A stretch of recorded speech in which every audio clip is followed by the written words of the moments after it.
I'm a 41-year-old working mother with a kindergarten-aged daughter. I normally oversee my father's food company's e-commerce shop.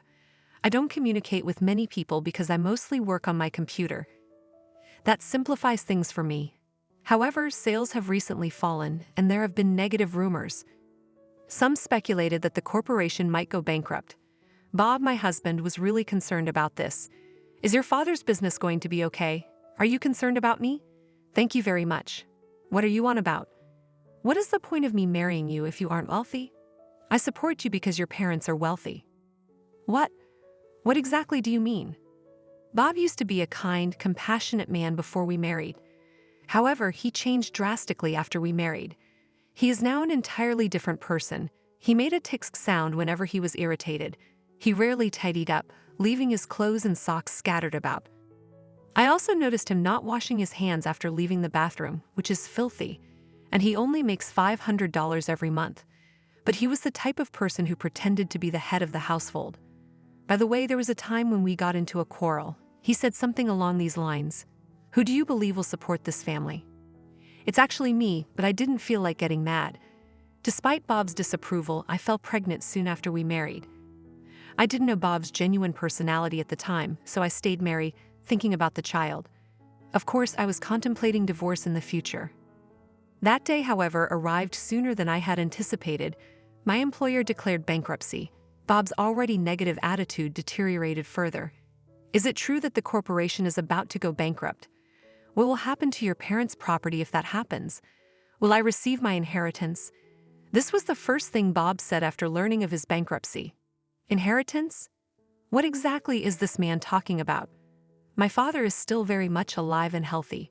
First and foremost, Bob has no right to my father's fortune, and he has continued to mock my father. What a flop of an entrepreneur. That's why I told him I'd be his replacement. He would not have gone bankrupt if he had been a capable person like me. Did you know your father is a slacker? Bob is laughing and clapping his hands. Actually, Bob once told me that he could take over my father's business. It was probably approximately 2 years after we married. I declined the offer because I already knew what he wanted. I told my father, and he agreed with me. Bob has a personality disorder and was not capable in the first place, so I refused him, which resulted in a disastrous outcome. Bob appeared to be thinking about it. I mean, bringing up a company's succession all of a sudden. How foolish are you to have thought about that? I'm not sure why I married such a man.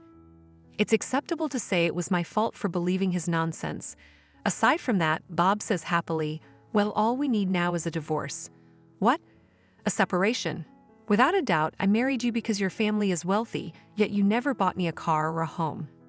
Our girl received all of the gifts. That's why I was looking forward to my inheritance, but it appears like I'll be in debt in the future. I see what you're saying. Bob and I separated.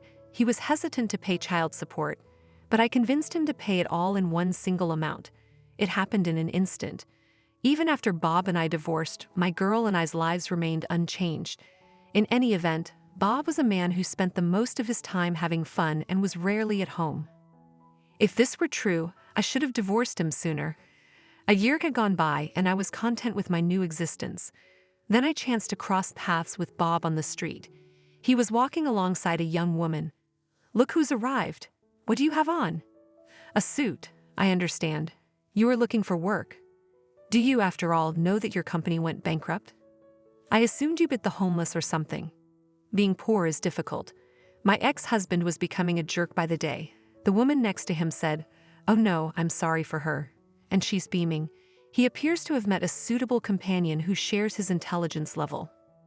I took a huge breath and declared, I am now the CEO. Huh? CEO? My ex-husband was perplexed, but the next thing you know, he's smirking and laughing. So you're the CEO's mistress. What a letdown and horrible experience. Even though we are no longer married, he is still the man I once married. I didn't realize he was such a jerk. No, I am the CEO of my father's business. Huh. What are you on about? Didn't that company go bankrupt? That one, I mean. Did you know my father owns multiple businesses? I told you several times. What? Are you sure? My father actually had 5 different businesses. It was true that one of them went bankrupt. However, it was a modest business with only a few employees. They all went to the other group company after the bankruptcy. After all, the bankruptcy was significant, but it was not as disastrous as my ex-spouse believed. It was a planned bankruptcy. But what exactly do you mean by CEO?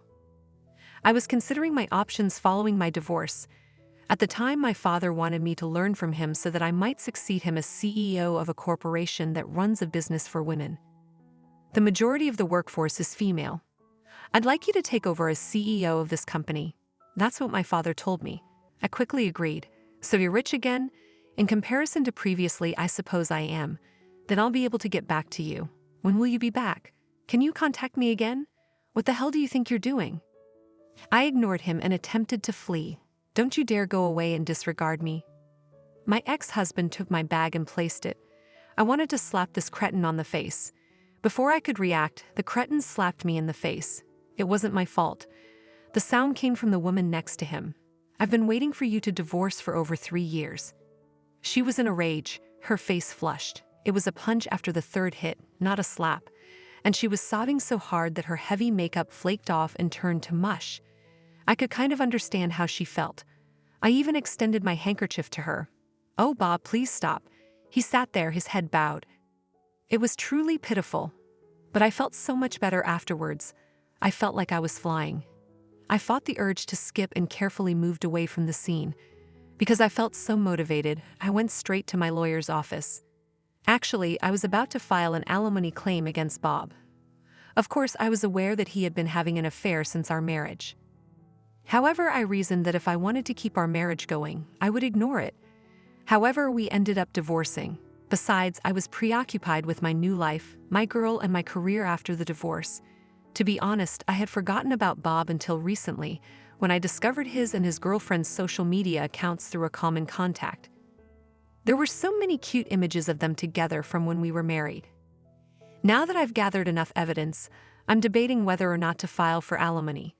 After that, I was still unsure about my decision, and when we met again, he was acting like an asshole. So I sued Bob and his girlfriend for alimony. They both made a huge deal out of it, but my lawyer did a terrific job. They appear to have broken up after that, but I heard she had turned into a stalker and was still with Bob. I'll claim that the two are simply not ready to be free of their sorrow. Raising my daughter on my own while working as a CEO is for women who want to work. For women who want to work while raising their children and caring for their family. Or if they simply need to rest due to period cramps, I will continue to do my best to ensure that they enjoy their working hours.